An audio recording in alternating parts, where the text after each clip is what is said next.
Hello, everybody who is watching this webinar.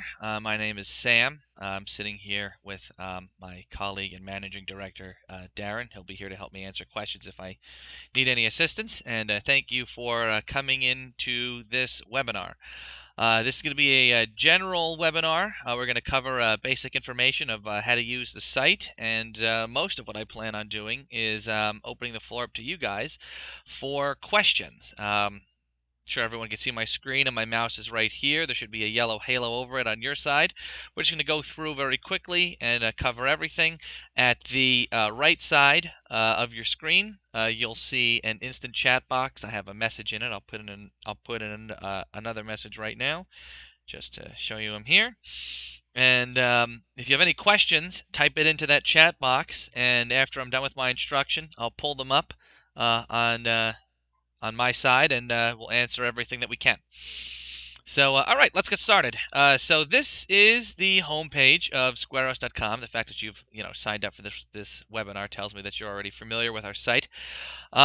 This homepage is pretty much the jumping off point for everything. So underneath it, if you're an investor, you'll like this section here for browse properties. You could flip between flips or rentals, different property types. These little dots down here also let you cycle through pages, or it'll do it itself for you. Underneath this, just quick little insights for fundraisers and investors, just quick little blurbs of info. Our tutorial section is under here. Very useful tutorials if you're looking to either invest or get project funding. These will go into a lot more detail than what we'll cover today, but they won't cover any of the live questions that we're going to answer today. So get your questions ready at the end, and I'll be happy to answer them for you. But these are very useful otherwise. Underneath this is our Squarous blog. Very useful information. I would say if you're an investor or a fundraiser, this is probably going to be your most important resource here. Everything we do on this site, whether it's an announcement or information or pretty much anything we post, winds up in this blog. You'll see our webinar announcement is right over here. This is what you all clicked to sign up when you went into that email. So you can either flip through it with these two arrows here, or under Learn More, it has its own page under Blog. But anyway, let's get started. I am going to log in as myself, and I'm going to simulate being an investor who wants to submit a project on Squarous. So when you log in, the first thing that you'll see is this nice landing page. These are recommendations if you are an investor.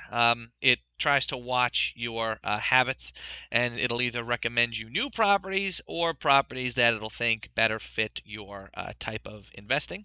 The more you use the site, the better this gets. So, the browse and save and lots of other things, and that'll be better for you. But anyway, you can edit your account over here at the side. This is all for investors. But if you're a fundraiser, what you're looking for is down here in the fundraising section. Obviously, if you want to get funding, you click Get Funding, and then it's going to ask you for your project type. Now, if you're doing a flip project, if you intend to renovate or build and sell the property immediately after that's done. Rental project is a little more long term. This is if you have a house that you wish to rent, maybe there's already tenants in it, and you want to fix it up to like charge a higher price, or you want to rehabilitate a project so you can rent it out in general. That's the rental project section. So both of these are pretty much identical. There's a few things that are different that I'll cover, but for now I'm going to start with the flip project over here. So we're just going to go through it all. I'm not actually going to submit it because you need a lot of pictures and other things. This is just going to be very brief. So we'll just start out by filling out the general stuff. So this is section 1 of 4. Very simple, very easy. I'm just going to fill out my name. If you can do an autofill for me, that'd be great. Yeah, whatever, it's fine. If you are doing this on behalf of a company, type in that company name. The company I work for is called Squarous. I just call it Squarous. But for you, if you're doing this on behalf of a company, go for it. This is the project address right here. When you create an account, we'll have your business address already, but we need to know where the project is. I'm just going to type in the address to Squarous' offices. We are at 70 Oak Street, and that's in Norwood, New Jersey. And the country is the United States. That's fine.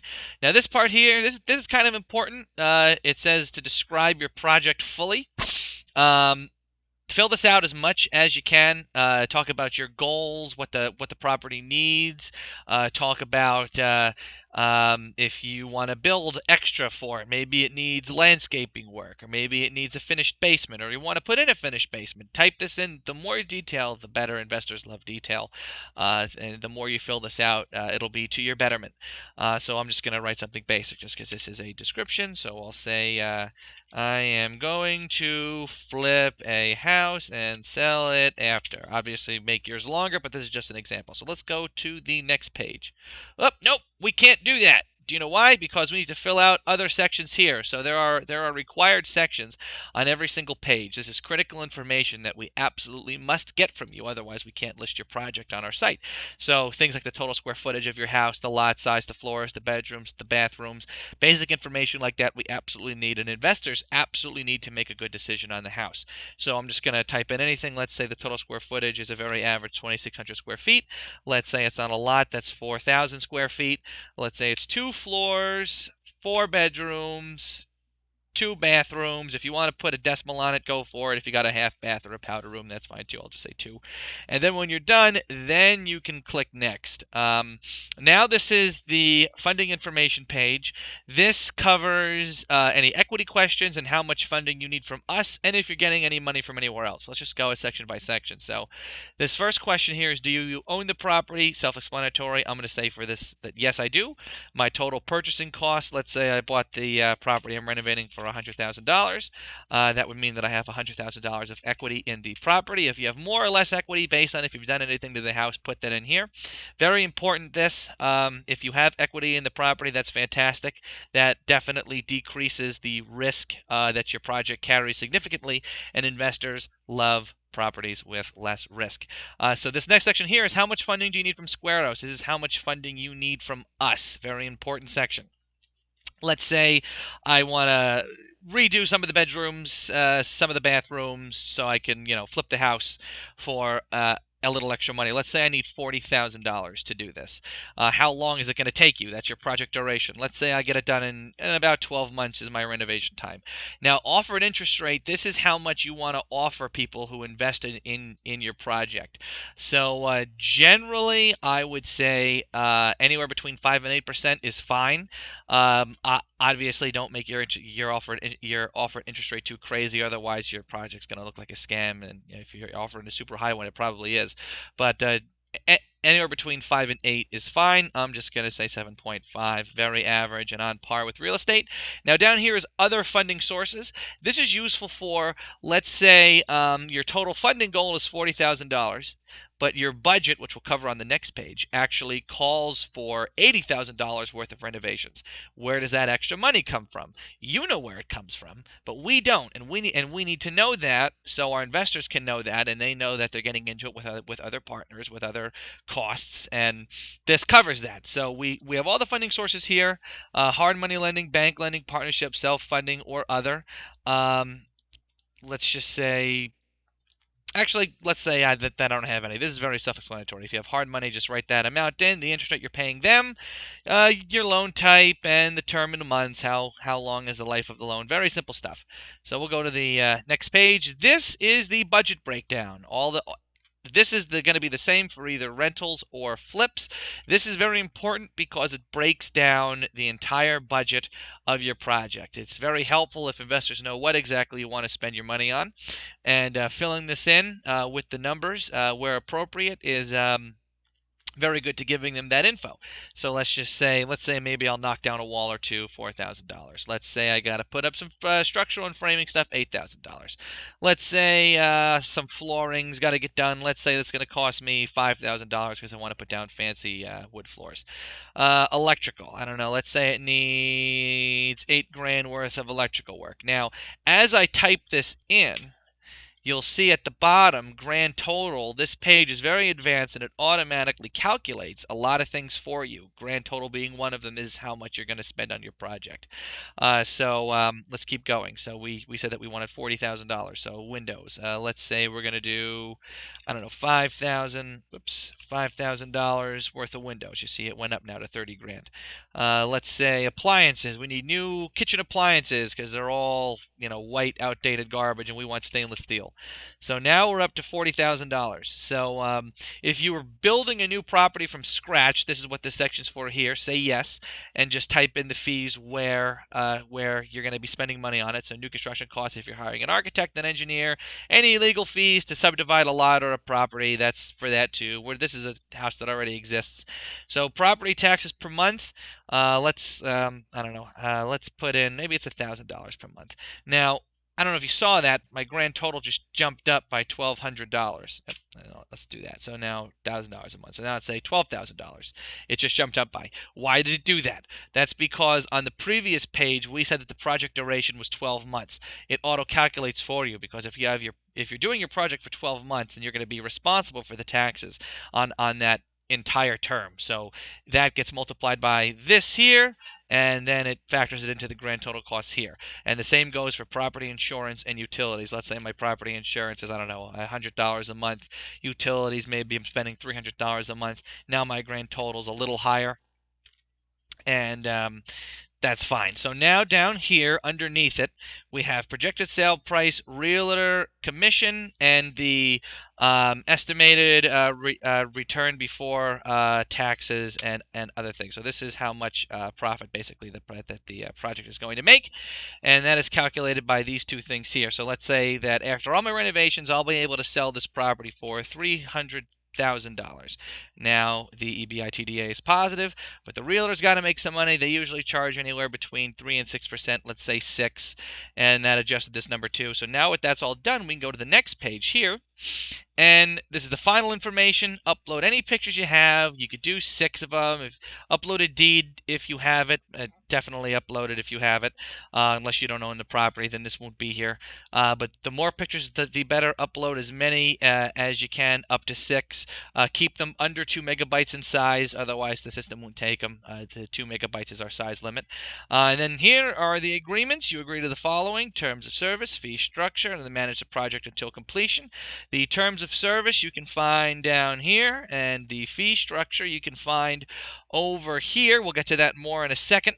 And manage the project until completion. This is actually very important. If you are filling out the submission page and you want funding from us, you, not a subcontractor, not some other person, you must finish the project until completion. We don't allow for any subcontracting. We don't allow for any prospecting. If you're filling this out and you're getting funding and you want to reach out to investors, you're going to be the guy to finish the project, and you're going to be responsible for all the financing that goes with this.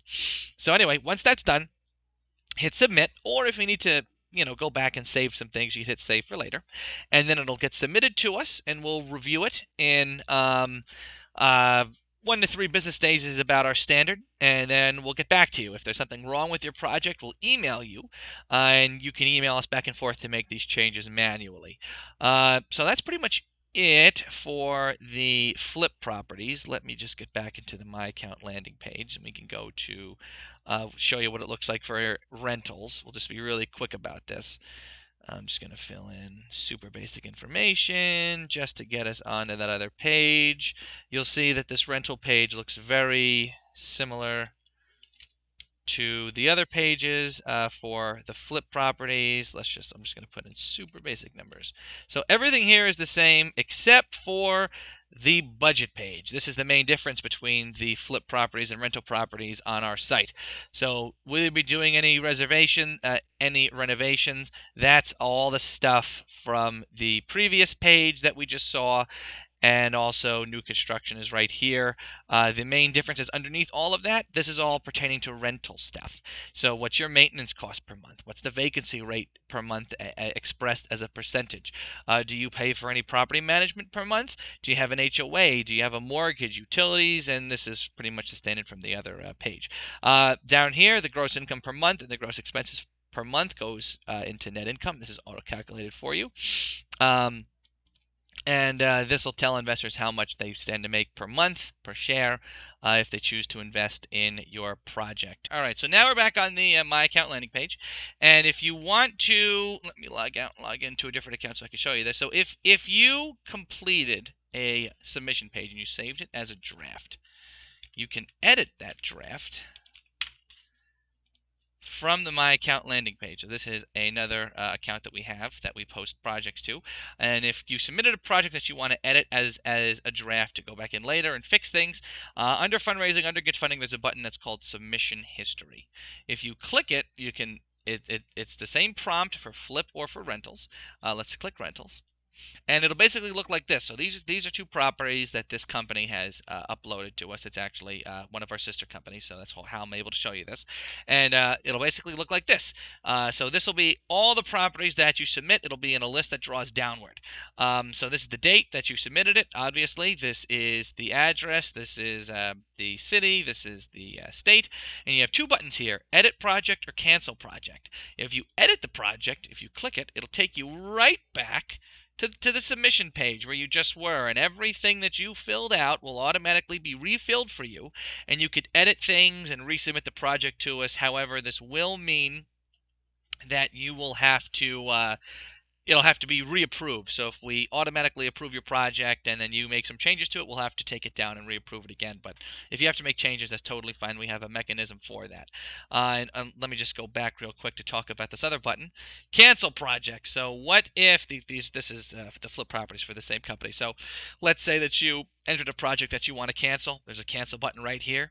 If you click it, we're going to make you confirm your project address just to make sure that you're not going to cancel the wrong project. And just a brief reason, because it's not just us that you're telling us that you want to cancel, it's investors too. They want to know why, if anyone's on board with your project. Just a brief explanation. You can request cancellation. If your project isn't too far along, we'll cancel it for you and move you out. So let me log back in as myself again.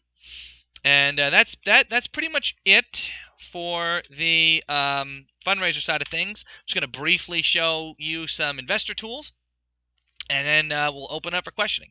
So if you're an investor, you can find investments by hovering over investments, flip and rental projects, or you can literally click where it says investments. You'll go to this landing page here, and you'll see recent investments for flips and rentals. Click browse flips, browse rentals. It's the same as these two buttons here, and it'll take you to these lists. You can sort by newest project, or if you want to look for high interest rates or low interest rates, you can do that too. If you find a project that you like, clicking the link or the picture or read more will take you into it, and then you'll be able to do stuff to it. So there's two buttons. Three buttons actually, that are pretty important on this page up in this section here. Add to cart if you're ready to check out. This little heart button, and add to compare list. So this little heart button is add to wish list or favorites. If you like a project and you want to come back and you want to read more, click it, and it'll show up under my account in favorites. The compare list button is the same. If you click this button here on this project and go into another one and click the same button, they'll be arranged on a list next to each other, so you can quickly see it. Over here, down here, under the description is the view the budget button. Very important, great information. If you click, it'll open up a PDF window, and you can see detailed information that this page won't actually show you outright. This is the entire project spreadsheet, and you'll notice fundraisers. All of this lines up with what you filled out on the submission page, which is why it's important to fill out everything as much as you can, because once you submit your project to us, it'll draw this spreadsheet, and investors who come to look at it can see literally everything that your project's about. It's very transparent, it's very straightforward, and they can see what you're spending money on, what they stand to make, all the other goodies, super detailed stuff. And that's why it's good to fill that out. Up here, next to the picture, this is quick info. This tells you pretty much a brief overview of what you'll see in the budget, like the interest term. So this is going to pay out the simple interest and principal when the project is done, how many shares were initially offered, how many are left, what's the interest rate, what's the term in months, the funding goal down here, and if you're ready to buy a project, let's say I want to buy 10 shares of Ridge Avenue, let's click add to cart, and if once you're done clicking through all this, you can either view the cart from this button up here or down here, or if you're content to check out, you could just check out. I'm going to close out of here and go to the cart so we can see what that looks like. You'll see all of your shares are lined up in here, the interest rate here, the subtotal, the total here, and when you're done, click checkout. It'll take you to this page. I already have an account, so I'm already logged in. If you don't, you'll have to create an account or check out as a guest up here. It'll type in your address and stuff. When you're done with this section, click continue if it's on the right address. This section here is very important. Squarous does not actually transact any real money. Not even a little bit. For extra protection and verification, we have attorneys that work for us that you actually send a check to.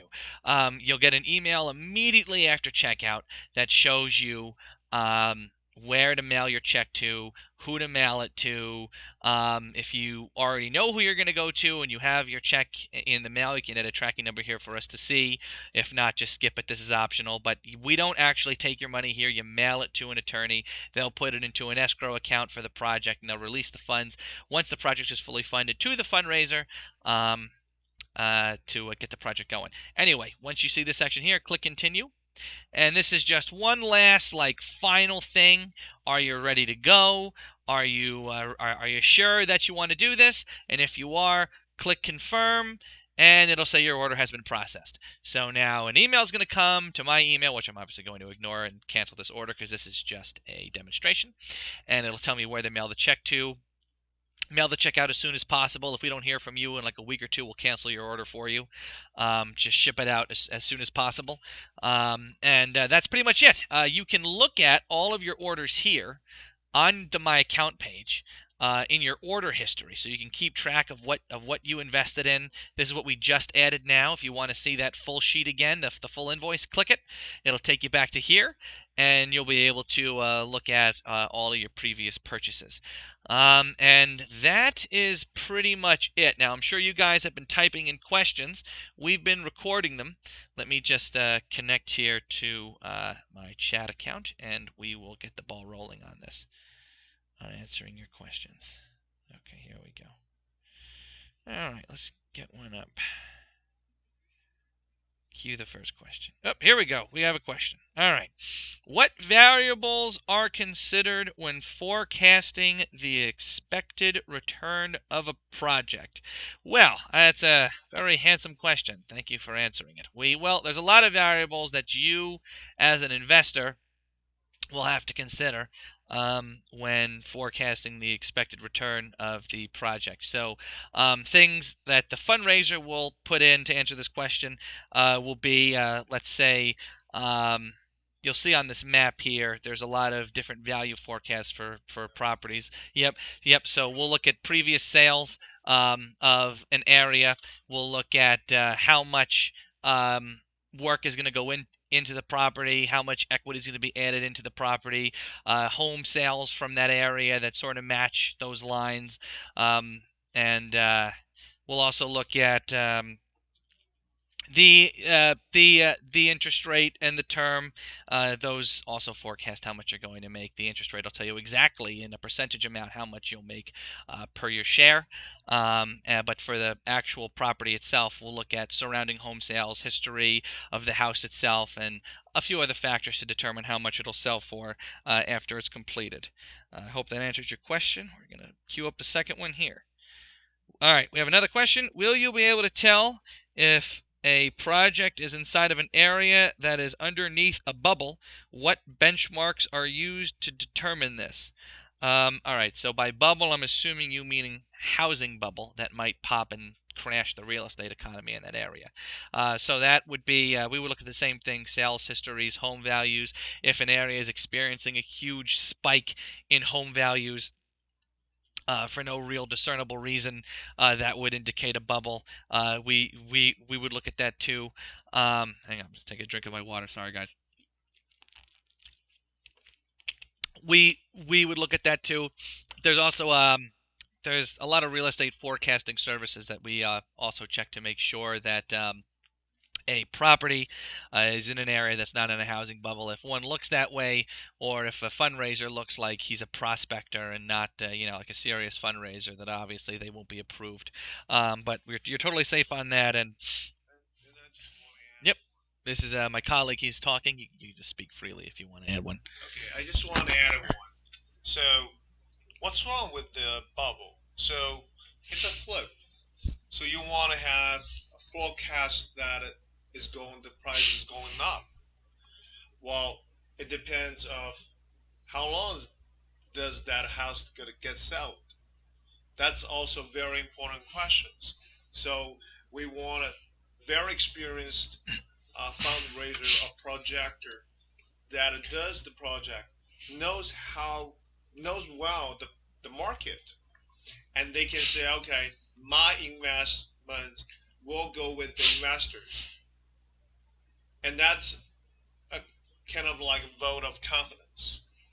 Ah, great. So there's yes, there's something we all kind of like a little bit afraid of, bubble, but in the areas that are without a bubble, I mean, doing a flip is pure of labor, and now your profit is gonna be squeezed.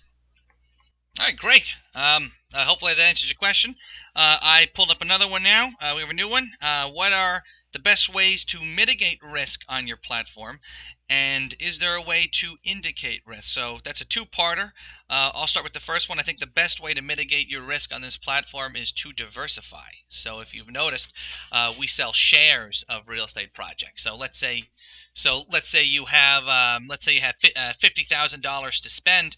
Well, each share is only $1,000. Spread it out. I wouldn't dump 50 grand into one project if I had the opportunity to spread it. If you spread out your wealth among different projects, it'll cover your risk a lot, and it'll also give you the opportunity for higher profits if the different projects have different interest rates. Is there a way to indicate risk? Yes, the interest rate, obviously. If it has a higher interest rate, it has a higher risk. Lower interest rate is lower risk. The term is also a good one. High interest rate, low term projects, very risky. Low interest rate, longer term projects, a little less risky. Each project also has reviews. If you care to write one, they'll all show up on the page once they appear. And each fundraiser also has a review himself that is visible here in the star system. So if a fundraiser has completed a lot of projects successfully and people enjoy it, they'll have a positive review. Less successful fundraisers will have less reviews. But basically, you can find out everything yourself within the budget, within the information that we provide for you, and that'll be a good indicator of risk. So let's go to the next question. Okay, what are the total costs for a person looking to get funding on Squaros? Please be specific. I'm actually very happy you answered this question. We have, yep, we have, we have a page on our Learn More page right here that covers everything right here. So if you click the Learn More page under, do you want me to leave this here so you can see? Okay. If you click under Learn More, there's a page called Fee Structure, and you'll see right here, Squaros is free to use. That is so true. Squaros itself, we do not charge any service fees at all. If you're a fundraiser, if you're an investor, you pay nothing. Investors actually pay nothing forever. Totally free. We don't charge any service fees. What is charged, however, is legal services and taxes. That's not avoidable. Every real estate transaction needs needs legal services attached to it. There's taxes, there's fees, and that's all covered here. So if you're a fundraiser, you are going to be the one who is responsible for paying these fees. But don't worry, we charge nothing up front. Once your funding goal is met, you'll pay for the fees and services out of your total funding goal. So if you raise, let's say, $100,000, then that will go towards paying these services. So you have nothing to lose once you sign up to list your project on Squaros. If your project doesn't get its full amount of funding, it's fine. You pay nothing. We'll just close it out for you. But it's an absolutely zero risk situation for you. But anyway, let's just go through these real fast. So the average recording fee, when you submit a project to us and you have investors, the attorney will assign a lien to the property to hold it in place so it can't be sold out from under the feet of the investors. That costs around $250 to $300. There's also general attorney's fees. Once all of the investors are together, the attorney will group them into an LLC, and that's who will have a lien on the property. That's $2,000. This is also a fee for the managing of the escrow accounts, the title search, and any mortgage contracts. And then of course the government needs its fair share. So there's a mortgage tax. That's 1% of the loan, which is also 1% of your total funding goal. That's pretty much it. And Other than that, there's nothing. There's no hidden fees, listing costs, out-of-pocket expenses. This all happens after your project is fully funded and only if your project is fully funded. So I hope that answers your question. I'm just going to queue up the next question if there is one. Oh, there is. Okay. How do we know for sure that a project actually exists and a fundraiser isn't ripping everyone off? Well, I'm so happy you asked that, because the fact that the project is here at all is an indicator that it exists. It's real. The fundraiser's real, and everything in it is real. We go through a super extensive vetting process when properties are submitted to us. Fundraisers don't just get to go through the submission page and it winds up on our flip page here. That's not how this works. Yes. Also, our attorneys validate everything. Like I said before, on the fee page, you don't send money to us. You don't pay us. You send money to an attorney. That attorney forms you into an LLC with the rest of the project. There's a lien that's placed on the actual property itself. The fundraiser has to send progress reports to the attorney and to us. Everything is verified. Everything is secure, and it would be impossible for somebody with all of our checks and balances in place to operate a scam off of our website. Let me. Oh, yep, sure. My colleague's going to add something else. Stop right there. Just think about yourself buying a home. So you hire an attorney. There is no way you're buying a home that is not existed. Now you're buying a share through attorney. So the process is almost the same. And attorney is guarantee you that he will do his due diligence and get you the money or the investments back. Great, good answer. I'm going to jump for this one too. So we have a new question. Do you offer loan rate locks? Is there a fee for a loan rate lock?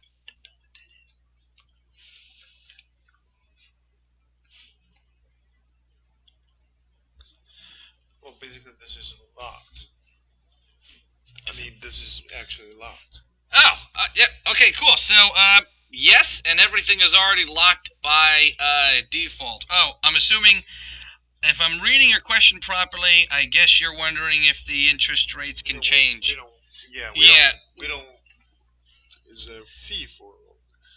No, it's actually this is locked. Got it. Okay. So they provide an interest rate which is locked for the duration of the project, and we don't charge the fees.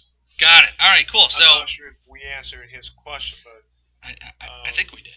yeah, I think that makes sense. But basically, this is interest rates. Great. All right. So all of the interest rates are locked at the beginning of the project. They do not change, and we do not charge a fee from them ever. All right, cool. Let's queue up if there is a question 7. Let's see, Q7. Yep. Okay. Yay. All right. Is there a prepayment penalty? Is there also a penalty if a project gets delayed? I think, well, there's no penalty. So basically, if the project's getting delayed, then you're still gonna earn the interest on the investments until it's delinquent. Now, what is you said the other question is prepayment, right? Yep. Prepayment penalty. So we don't do that, and it's just like you do mortgage. Most of the time, if you pay mortgage early, you don't get the penalties. Oh, great. So if you can get the project done in a shorter time, right? Actually, the fundraiser is getting better ratings from Right. their investors. Oh, he get the job done quicker. I get my money back quicker. Right. All right, cool, great. I hope that answers your question. It's just for a quick summary. It's better to finish your project earlier if you can, and there is no delayed penalty. That would be between you and your investors. Let's queue up the next one. So do you have the ability then to approve loans in-house? No, we do not approve any loans in-house because we do not handle any money. What Squarous does is we connect investors and fundraisers. So if you are an investor that's looking to invest your money in a real estate project, and if there's another person who is a fundraiser who's looking for money for a real estate project, we connect you together and provide you the tools through our attorneys to create an ecosystem where you can confidently loan that fundraiser your money so we can complete this project and you can make a return. We do not actually handle any money ourselves. We do no loans in-house. It is impossible to transact any money on Squaros at all at any time for any reason. Hope that answers your question. Let's pull up the next one. All right. How much time does it take to fund a project? Well, that really depends on the project, I guess. Basically, if your project is, let's say you're asking for $20,000 and a different project is asking for, let's say, like $2 million, obviously it's going to be a little longer for the $2 million project to secure funding than the $20,000, $2,000 project. Basically, if you're asking for less money, it's probably likely that you're going to fill up faster. If you're asking for more money, it may take more time. But I also want to specify here that there is no time limit on Squaros. You can leave your project up here for forever. Even if, let's say, you're asking for $2 million, you get $1 million from Squaros and $1 million from, let's say, hard money or a bank loan. Tell us, and we'll modify your project and we'll close you out. There's no limit for how long that your project can be up here.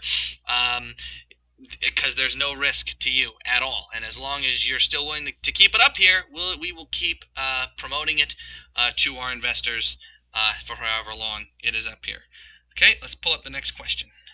There is one. Okay, so what variables are considered when forecast? Oh, nope, sorry, we already answered that already. I apologize. I called for the wrong question. Okay, none there.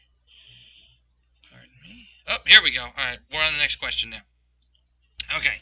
How would asset bubbles impact the market of projects listed on Squaros? All right. So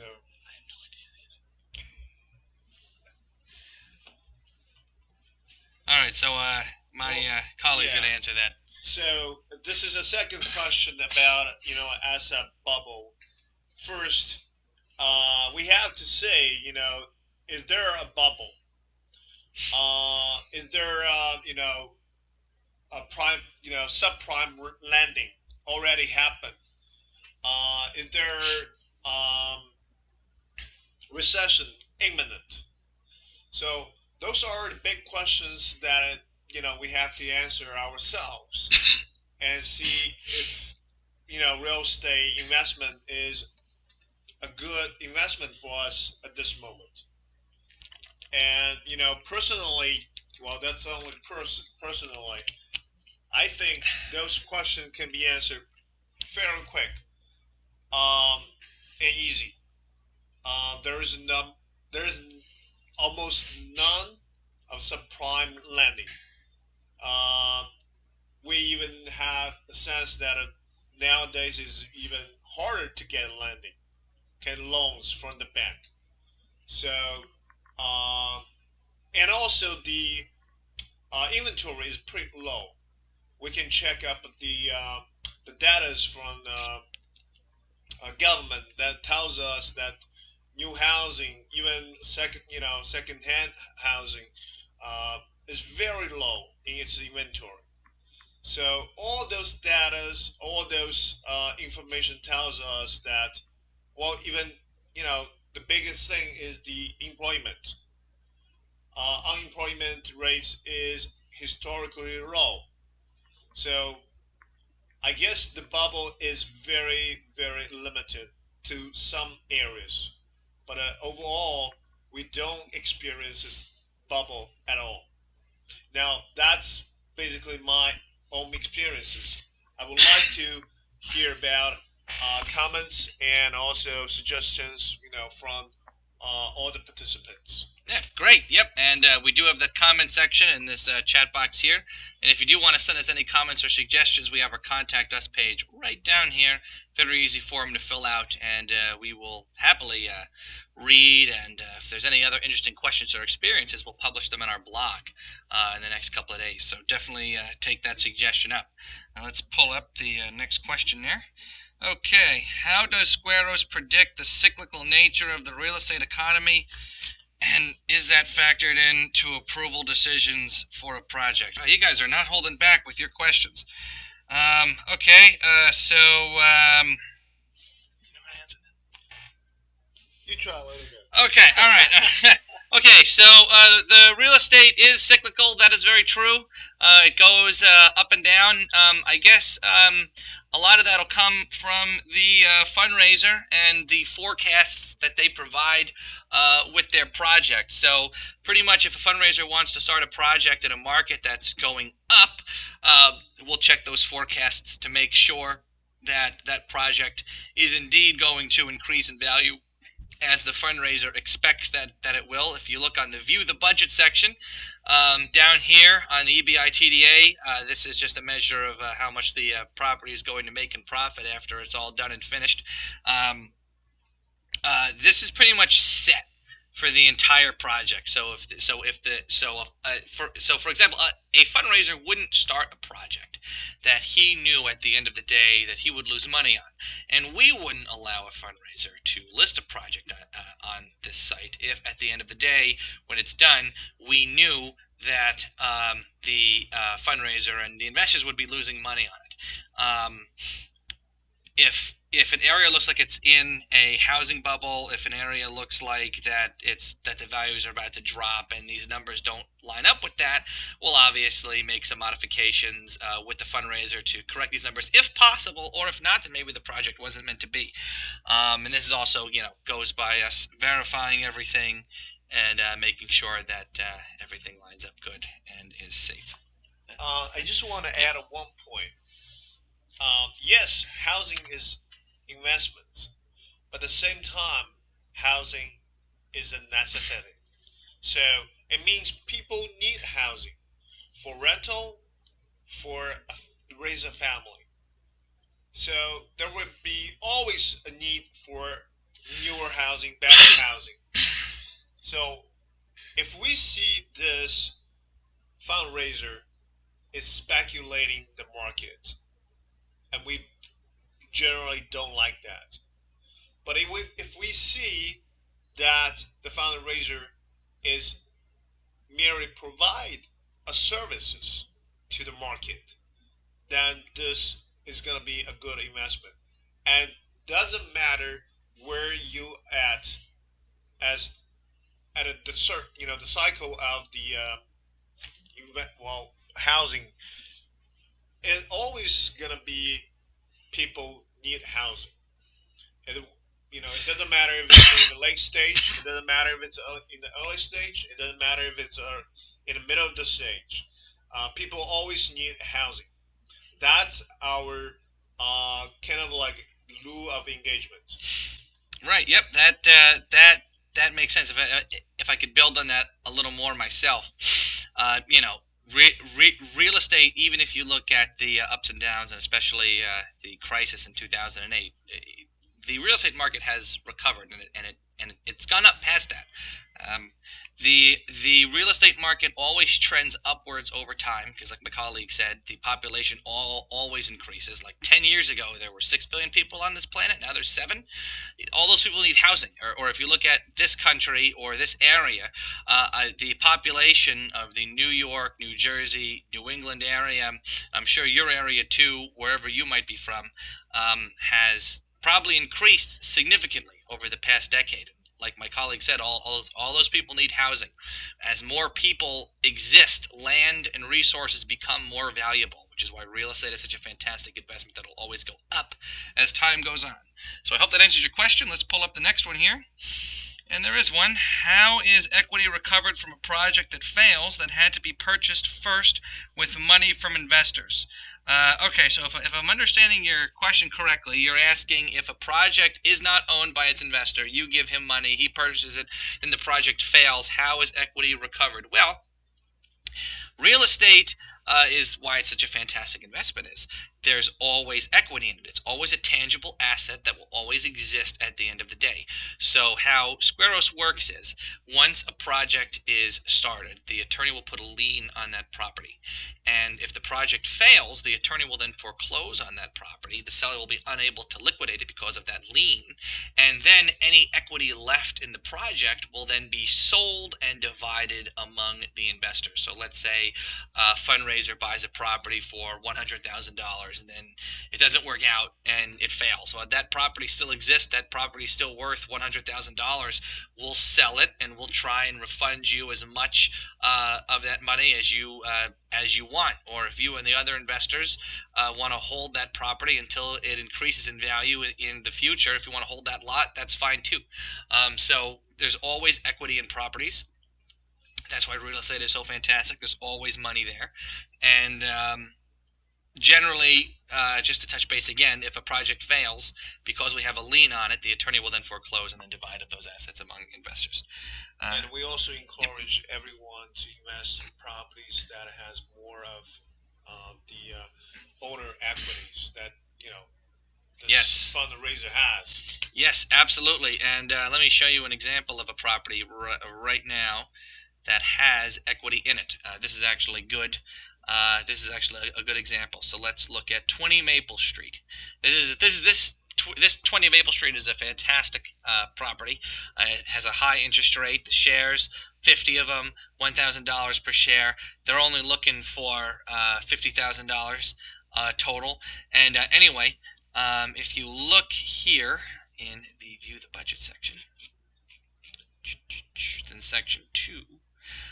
The owner has equity in this property. They bought it for $20,000 and they have $20,000 worth of equity, which means that they own it, a bank doesn't, there's no loans against it, and if anything happens, pardon me, and if anything happens to this project or to this property, then that money can be used to recover any investment. So the more equity, the better. Houses that have equity also carry less risk than properties that do not. And we also want to add one more point. Yep, sure. The attorney is not releasing money all at once. They release the money according to the project process. So basically, investors' money is secured in that sense. It's not going to be spent on his or her personal expenses. It's going to be spent on the house. Great. That was a fantastic summary and a good point. Okay, so next question. Do you make your various real estate projects adhere to the balanced scorecard strategy? I'm pretty sure that I know what this is. Because when I was... Go ahead. Oh, okay. All right, cool. So if by the balanced scorecard strategy, if you're talking about project management strategy and the informal way that a project manager through spreadsheets and diagrams and plans can set up a project to manage it. No. We let fundraisers, project owners, and property owners manage projects however they want. They do have to send a very informal progress update to us and the attorney, which we will then forward to investors as their project goes on. That's how they release more money. But as far as forcing them to adhere to a specific managerial strategy for their project, we don't do that at all. No. I hope that answers your question. Very, very, very specific question. You sound like you are in business school. Okay, next. Oh, there is one. Okay. Would investors be protected if another 2008 crisis happened again? Okay. Yes, but I don't think that another 2008 crisis would happen again. We actually have in our blog here, if I'm going to go to our homepage and show you, we actually wrote an article about this. A lot of fantastic information. That is definitely, so here we go. So 2008, what really happened? Pardon that pop-up. So this tells you here basically how to understand the crash and basically how you're protected and how this platform is protected is you want to be an investor, not a speculator, right here. So how the people that were hurt the most in the crash are people that were like, oh my God, property values are going up, I must buy one. And without understanding the real estate market, they bought a property, they bought a house, the market crashed, and they were screwed. That's not how we operate on Squarous. On Squarous, we are investors. We are not speculators. We make educated calculated and informed decisions before we go into something, so we know that we're not speculating, so we know that the market can cover the money that we're putting into it, so we know that the properties are real and that they're safe, and that the forecasted returns will actually be realized when the project is ended. That's actually, being an investor and not a speculator is like kind of like the entire core point of this entire platform. We give you so much information just on the main page here, and in the specs down here, and in the budget here, where you can see literally every single thing about the project and its forecasts and how much money that it plans to make at the end of it. We give you all that information, so you know for a fact going in you're not a speculator. You are an investor, and if a crisis like 2008 happened again, which probably it won't, but if it did, you wouldn't be completely destroyed, or hurt at all. Actually, investors in that financial crisis, they made money, especially if educated investors, bought properties when the market was at a low, and then once the market rebounded, like it does, years later, they made a killing. So totally safe to invest on Squaros. Just make sure you pick the property that you like and do your due diligence on it. Again, 20 Maple's a fantastic project to go in on if you are curious. All right, let's get another question up if there is one. And there is. How much time does the attorney need to finish setting up the financial stuff for a project? Again, I guess that would depend on the project. Simple project with small investors, with a small investor pool, can get processed a lot faster than large ones with large investors. So, as we see on our fee page, our attorney he records a lien on the property. They also provide the custodian services for the escrow accounts. They do the title search. Just for the attorney's legal work, it can be as soon as days. It's the matter is the fundraising process. How much money you want to raise, how quickly you want to raise, and is your project attractive enough to attract enough investors in a short period of time. Those things are matters most for the time. Uh, but just like I said, attorney can get the job done in matters of a couple of days. Great, thank you. Okay, let's see if there's another question. There is. Yeah, great. Okay. Will Squaros be the title and escrow agency for a project, or will it be the attorney? So I think we already answered that previously. It's the attorney.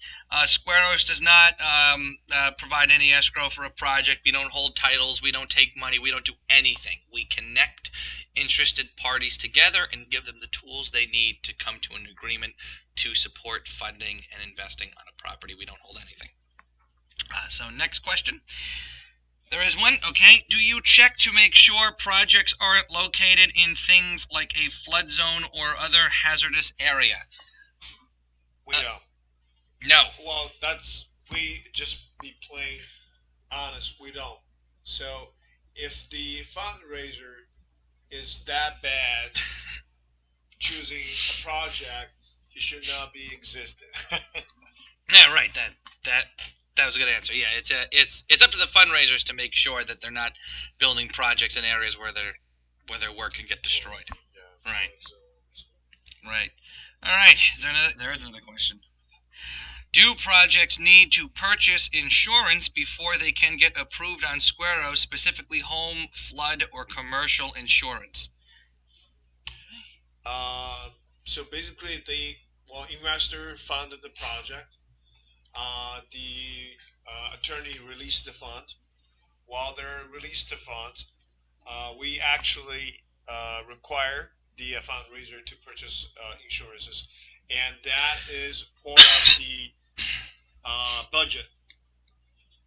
Right. Yeah. Right. Indeed. Oh, it is on the budget. That is absolutely right. Yeah. Let me show you guys where that is, and that is also a required section on the budget. So yes, they do have to purchase it. So that would be right. Yep. Property insurance monthly. You need to have insurance, and it gets calculated. And so yes, fundraisers will have insurance. That was actually a very good question. You guys are keeping us on our toes. Let's see if there's another one.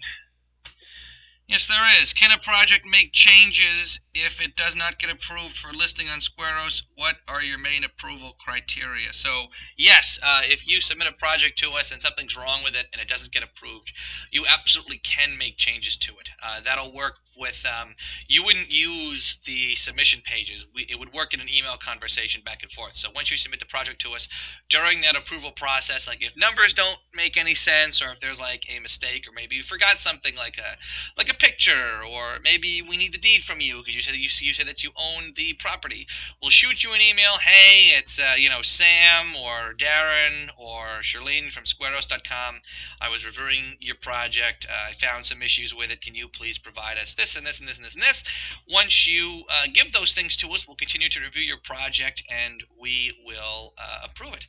As far as our main approval criteria, that's pretty much everything that's required on the submission page. You saw earlier in this webinar when I tried to proceed on the submission page and it wouldn't let me because there were sections in red that I didn't fill out. All of those, there's stuff like that on every single page. Things like property information, obviously the funding goal from Squaros.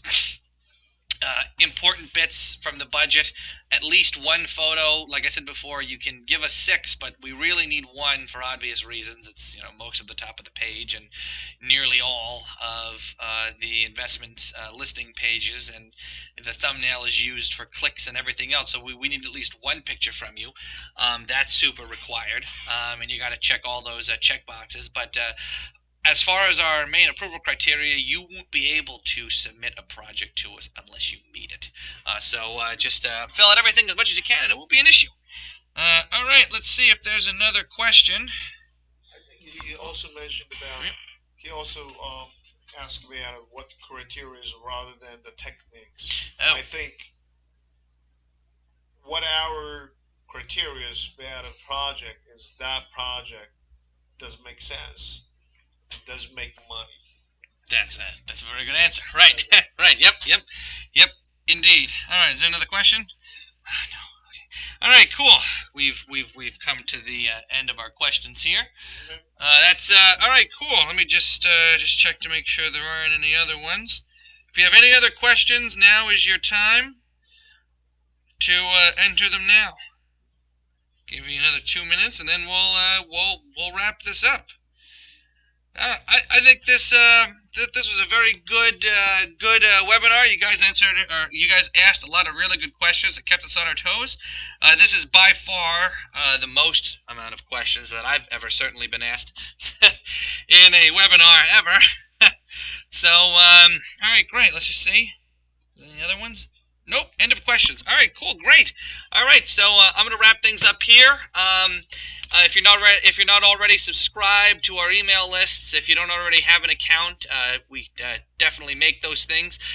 Once, give us like a day or so, we'll get this webinar edited and we'll probably put it under our Learn More in our quick video section, or maybe we'll do a whole separate section for webinars itself. But this whole webinar and all the answered questions will appear on this site for you to watch later. And some of the better questions that you guys asked will definitely put into either the investors FAQ here or the fundraisers FAQ here once we download the transcripts and look at everything again. So great. Thank you very much for coming to this webinar. It was very productive.